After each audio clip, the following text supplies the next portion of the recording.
Everyone, it's LS, and this is going to be the patch 9.2 notes rundown. I'm on a bit of a scuff setup right now, so I apologize for any inconvenience that you may hear or whatnot while doing these notes and no layout. So let's just get right into it. Anyways, Silas or Silas, still don't know actually how to pronounce his name, don't really care. I already made a video on him and what I thought would end up happening with him, but I do suppose that his numbers are out, so maybe I can end up taking a look at that before I end up concluding the patch note rundown, but let's get into the meat of it. So Aatrox, Q, the Darkened Blade, base damage unchanged ratio, 0.55 to 0.75 total attack damage scaling now, full combo, full ratio, okay, 3.09 to 4.22 total attack damage scaling. So he ends up missing 0.3 total attack damage, which I actually think is quite a sizable buff. Q is the first ability that you do end up maxing, and so at rank 3, which is the most important one that we're looking at, you're missing almost, well, you're missing 0.006. I guess that's not massive, but overall, Aatrox does end up getting hit. It's basically him and Urgot up in top lane, and then occasionally you would see Aatrox flexed into mid lane. Some of the meta deviation, at least in the Korean server in recent times, had him swaying away from Ignite and going barrier because of the way that the mid lane meta was end up shaping up. But these nerfs are definitely going to stunt him a little bit further. I do not think that this will remove him from the meta by any means. I think that these are actually sizable enough to make it so that he's still able to be picked if you don't have other options and you're wondering, well, what do we end up doing? Umbral Dash, 24 to 8 second scaling to 26 to 10 second scaling. So that is definitely also something that you're going to be able to feel on the recharge time. Overall, I actually think that these are pretty balanced changes to Aatrox, and I think that it's not horrendous. It's not anything near what I was expecting. Asol.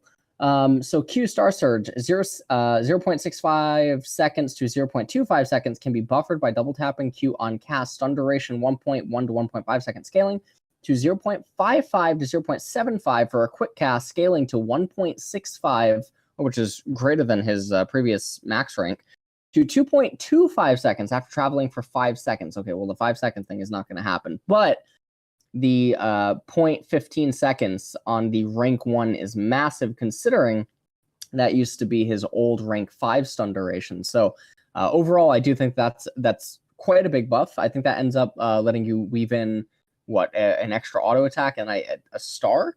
So that's how you would convert that damage before you would then have to begin replying to some sort of pushback that the enemy champion is going to give you, or what they're going to end up doing next.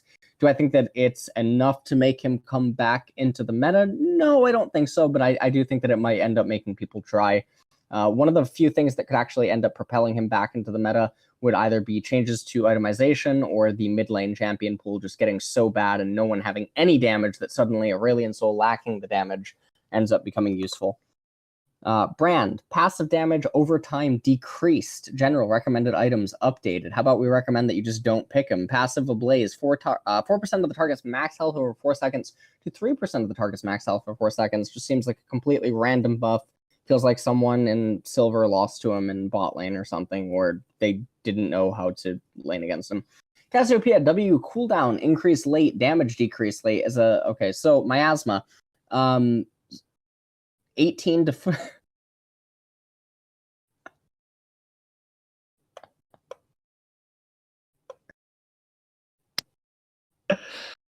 Oh, man. Okay, well, alright.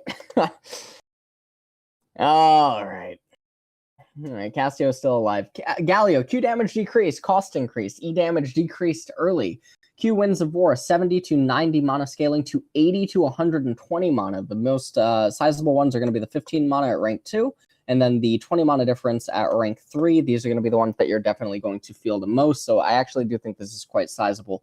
Wind Blast damage 70 to 230, scaling to 70 to 210. So again, the ranks that we are looking at.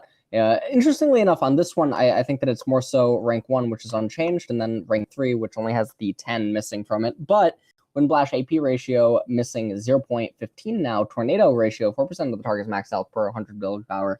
to 2% of the target's max health per 100 ability power. Base 6% max health damage unchanged. Wow, okay. Justice Punch, 100 to 220 scale. Wow, we just lost a lot of burst.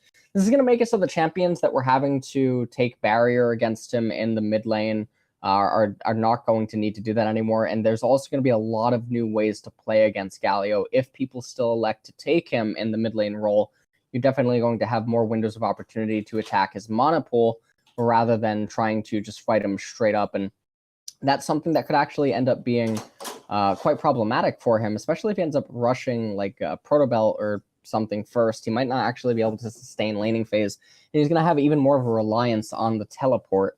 Now let's move into Irelia. So let's see what they did to her. Passive Ionian Fervor. Irelia no longer deals bonus damage to shields at max stacks. That's actually a big problem, okay? Q, Blade Surge. Bonus damage versus minions. Double damage to flat bonus numbers, 5 to 85 scaling. 0.6 total attack damage to 45 to 105. I am assuming that this is just all around quite a big nerf, right?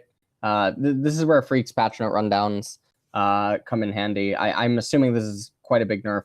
Our Vanguard's Edge, duration 2.5 to 3.5 seconds, scaling to 2.5 seconds at all ranks. Okay, well, that's problematic. Disarm, enemies who pass through the wall no longer disarmed. What? Wall slow 60 to 90%. No one cares about that. Wall damage 75 to 175 scaling to 125 to 275 scaling. So her all-in on a champion got a little bit stronger unless they have a shield, in which case it's still going to be gutted. And the Blade Surge onto minions is now missing. Let me actually try to give this an honest... let me try to give this a real thought here.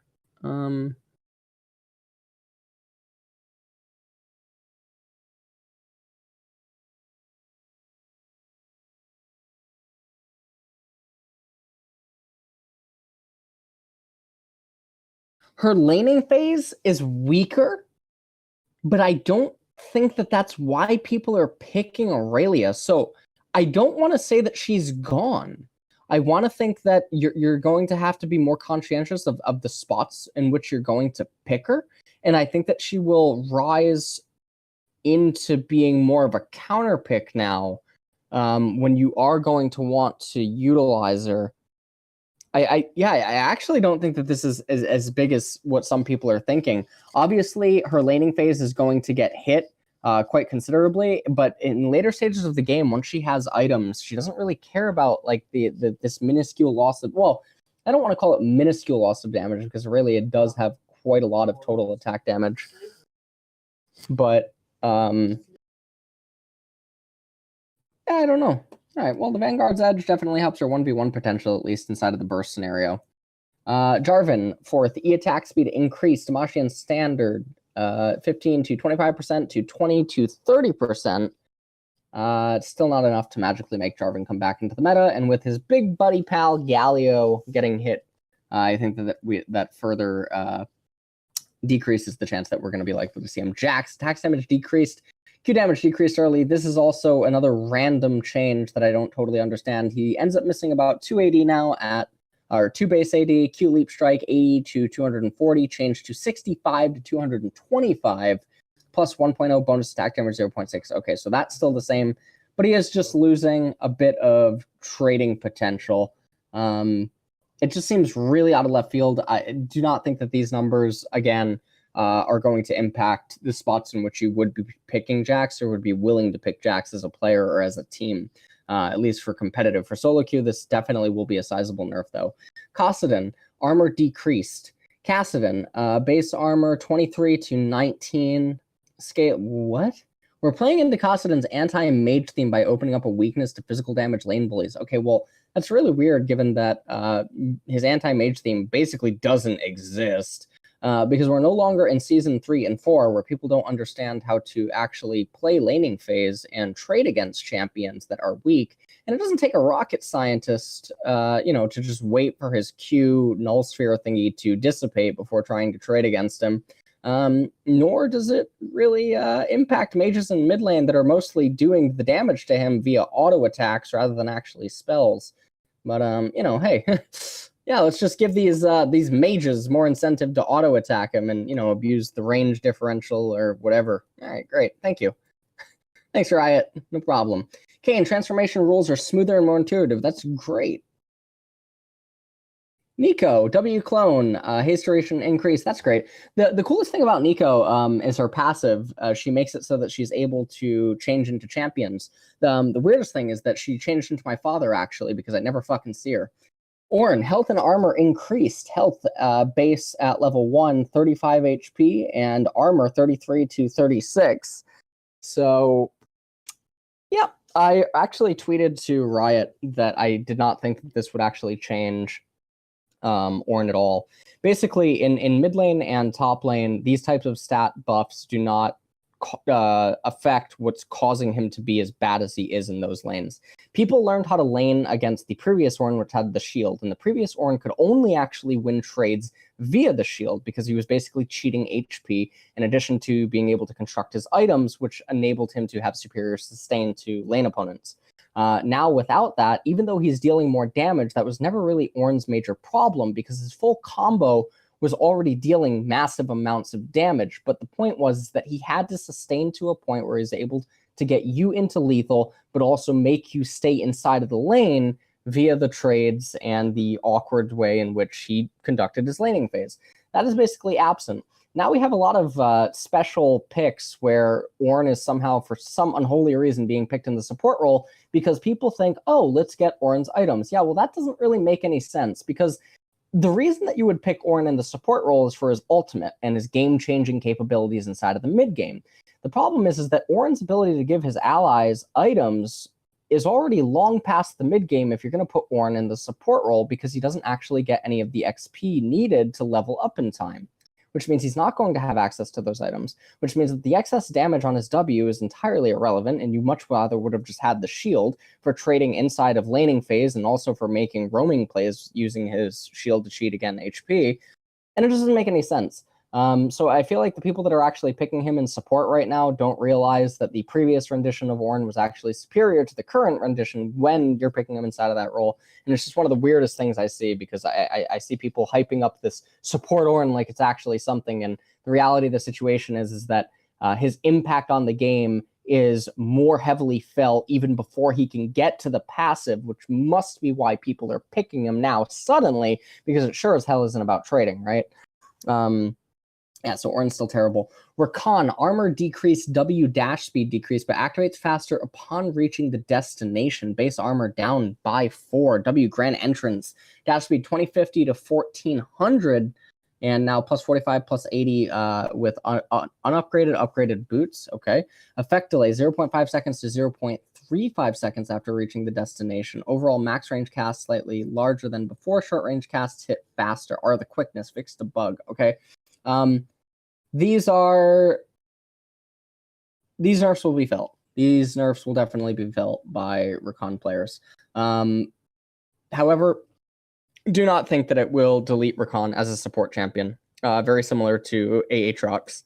And so the same way that Aatrox will still be a potentially viable pick if you need it to do something, I think that Rakan will basically fall into that same boat. The problem with that, though, is that I think that unlike mid lane or top lane, which is having very stale champion pools available right now with like Aatrox up there, I do think that support is the role that's going to be positioned to have a lot of champions inside of it. Very plentiful pool. Shyvana, passive bonus damage to dragons increased, E-mark damage increased. This is basically a massive solo Q buff and nothing more. Although for the AP Shyvana enthusiasts in top lane, I'm sure that they're going to like the Flame Breath buff.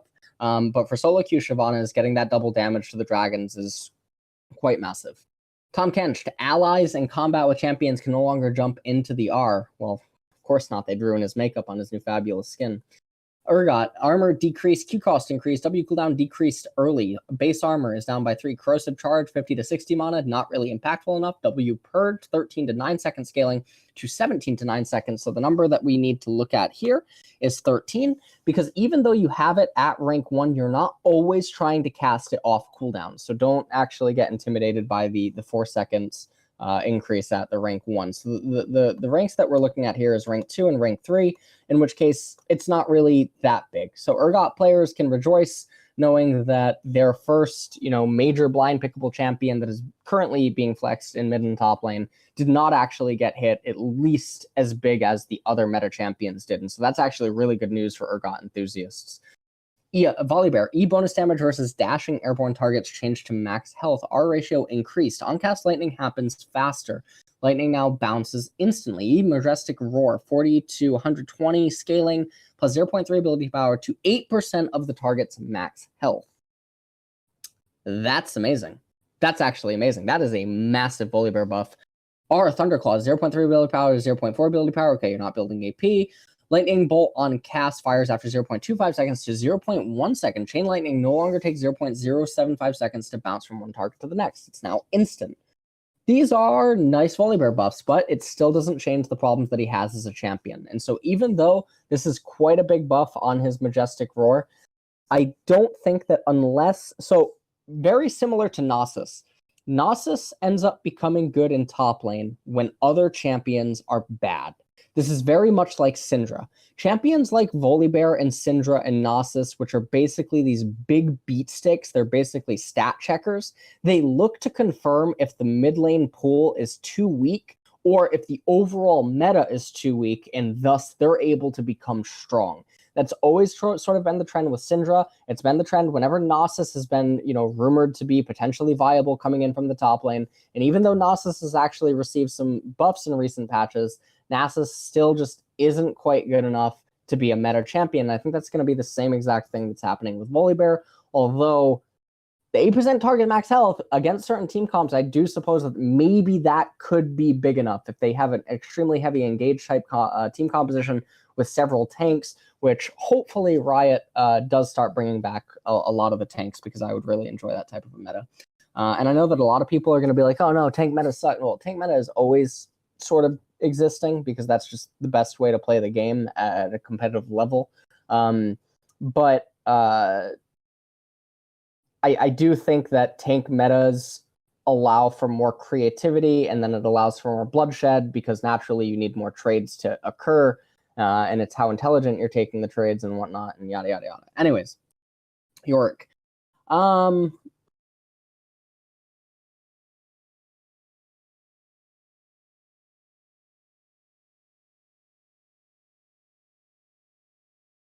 Yeah, I mean, we can just delete this guy from the game.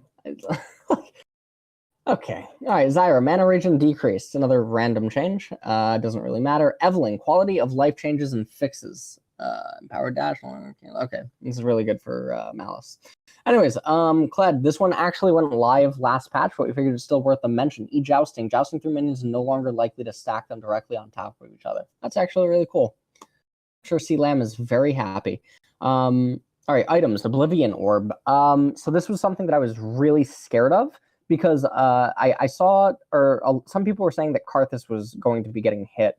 And then also I saw Oblivion Orb was potentially going to get hit. So what this ends up doing is it requires the jungler to have an extra camp in order to purchase it. The ability power also ends up losing 5.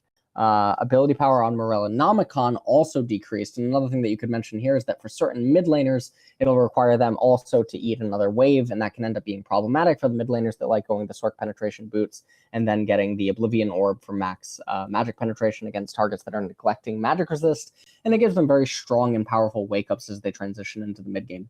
Morellonomicon, you don't really get this item for the AP. If you're looking for the AP heavy item, you end up going for the Void Staff. Morellonomicon is more so just something that you end up completing later on in the game after you've purchased the Oblivion Orb for the magic penetration, unless you actually need the passive of Morellonomicon inflicting grievous wounds. So even though, I mean, the combined cost is down, but the ability power down by 10, I do not think that it's as big of a nerf, or I don't think it's that big of a nerf.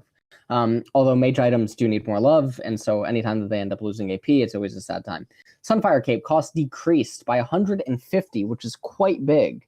We're basically talking about a cannon wave almost there. And so that's a nice little buff for top lane. But again, the way that the top lane meta is right now, there's not too many champions that are wanting to itemize Sunfire Cape first. So I do think that the item will need a little bit more love if Riot wants to see it start coming back into the meta. Runes, Overheal. Ally healing grants less shielding. Self-healing grants more shielding. Shield decays gradually instead of immediately.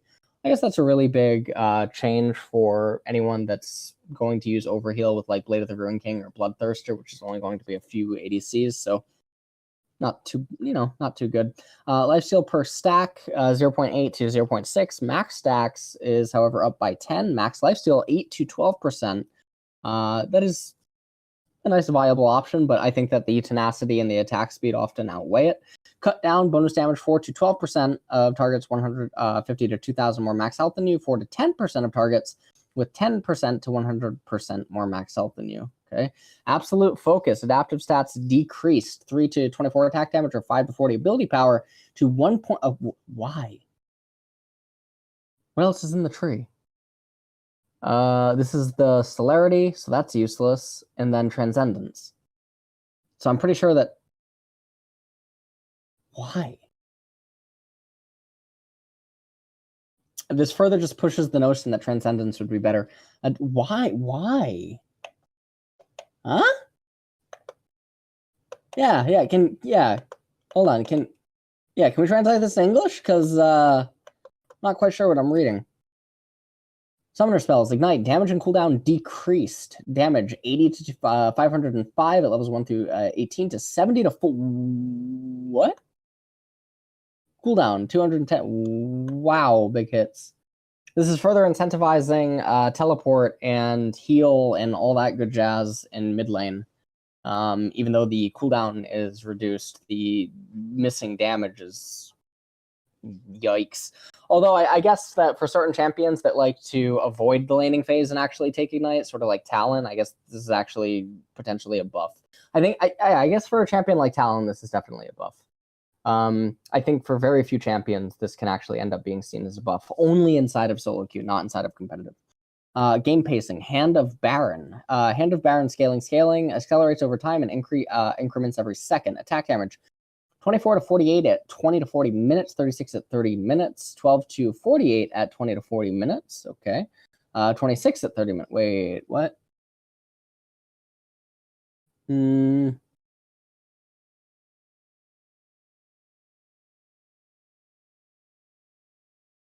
Okay. They made it so that Baron, you're able to resist it more. So I'm always a really big fan of this, as everyone knows that I'm a big enthusiast of scaling comps and slower paced games. Inhibitor, and not like to the point where it's disgustingly slow, but 35 minute games, I think that those are quite enjoyable. Inhibitor and Nexus turrets. Inhibitor and Nexus turret resistances 55 to 70 armor and magic resist at 31 to 45 minutes to 70. Wow. Okay, that's really cool. That's actually awesome. So this combined with the Baron buff is something that I actually really enjoy. Jungle Camp Experience. So I'm assuming that this is what a lot of people are hyped about. XP scaling. Every level from 1 to 7. Wait.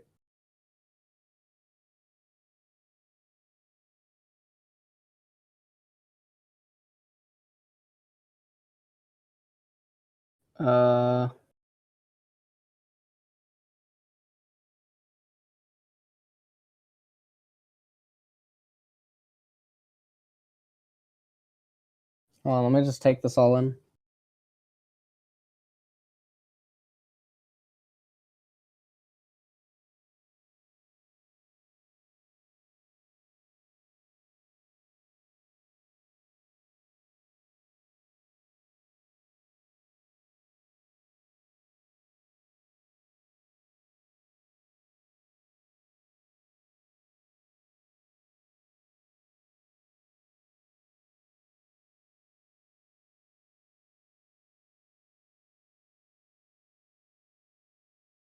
Okay, so the way that I look at this is that heavy gank junglers are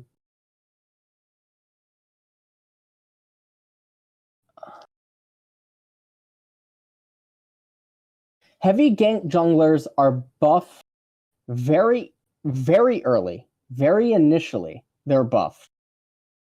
And then after first and a half clear, and what I'm talking about that is coming off the recall and still continuing to clear, then they get hit really hard. In full clear, powered clear junglers are buffed via this. Because obviously, you know, it's not just you, the jungler, is being hit. The enemy is also being hit. So there's two trade-offs here. The power clear scaling junglers get hit until first and a half recall, basically. So it's a very small timing window, which is virtually negligible for competitive. And so what that ends up meaning is that champions like Karthus, like Nidalee, like Graves benefit from these changes a lot more than some other champions in the game.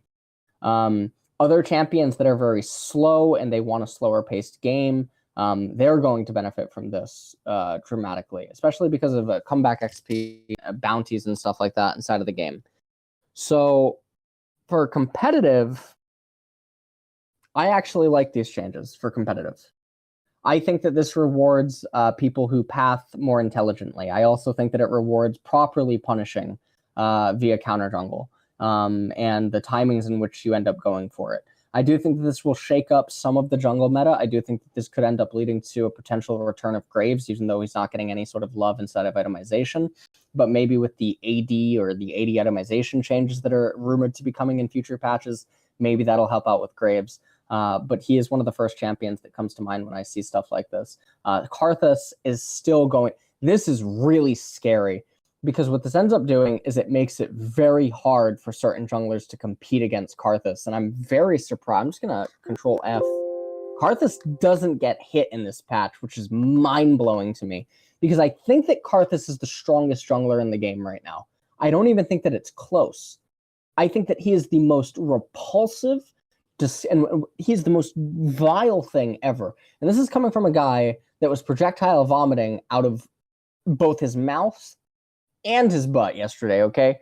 That is what Karthus is inside of the jungle. So he is just the worst thing to play against because you're clearing your jungle and you're sweating. You're like level 4, you know, you're hitting tab and you're like, oh, God, my lane's losing.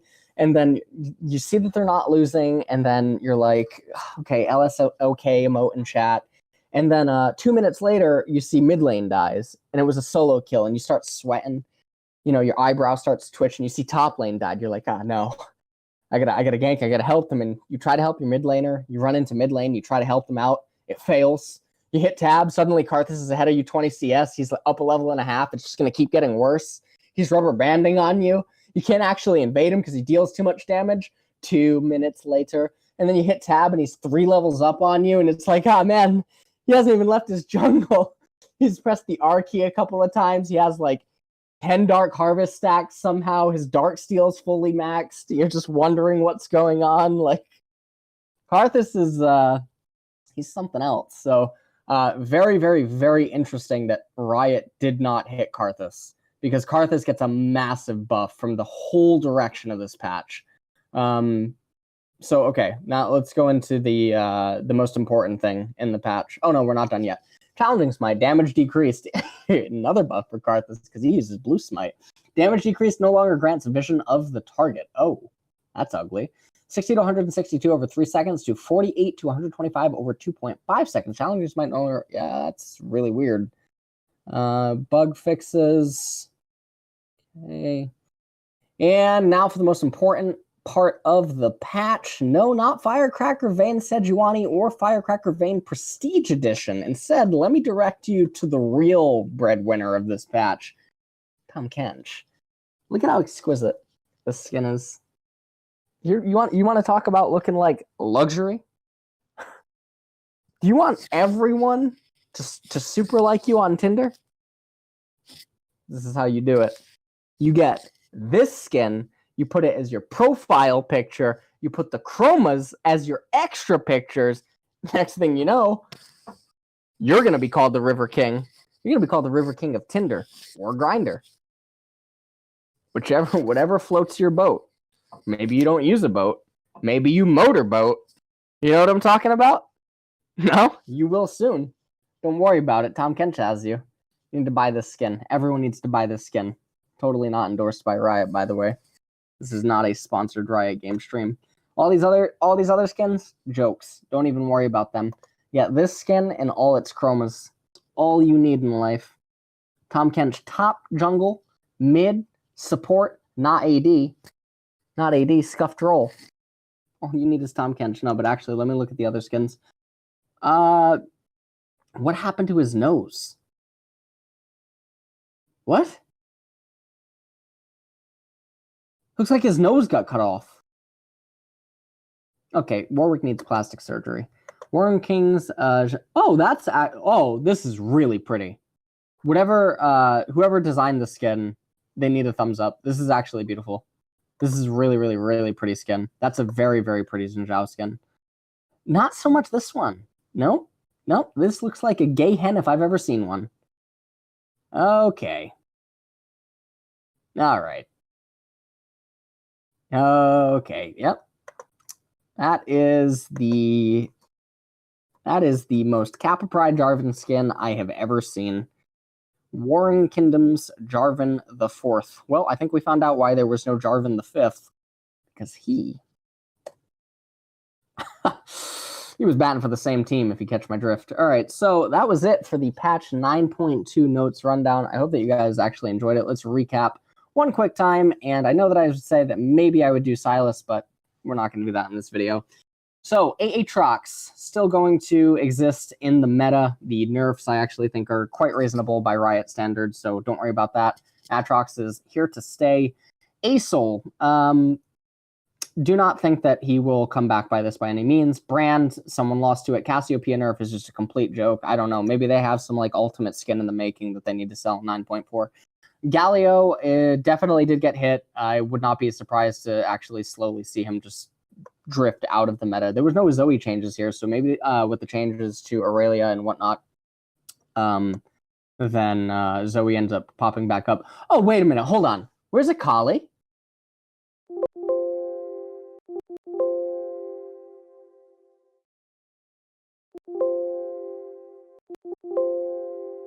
Whoa.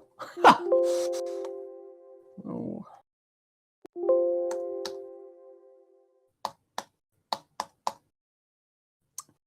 Yeah, they...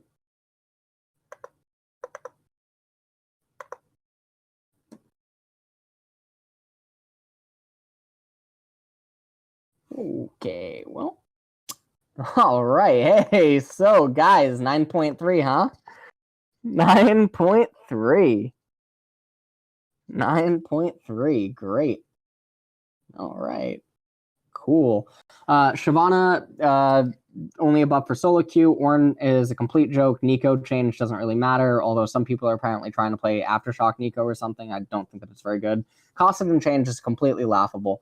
Kassadin, it looks like if they're not willing to make him a strong champion for whatever reason, because it's not about a champion being too unfun to play against, right? Because actually unfun and broken champions are, I think, very exciting for the game. And I think Kassadin is one of them because of how active and powerful he is in those late game team fights. I think it's so beautiful and fun to watch. Just seeing Kassadin just run around. Obviously not fun to play against. That's not the point. Kayn changes matter that much. Jax change, random. Jarvan change, not enough. Irelia change. I think people are overreacting to it. Jungle change, again, power farmers are buffed, and I don't know why Karthus wasn't touched. So that's pretty much it for the 9.2 notes rundown.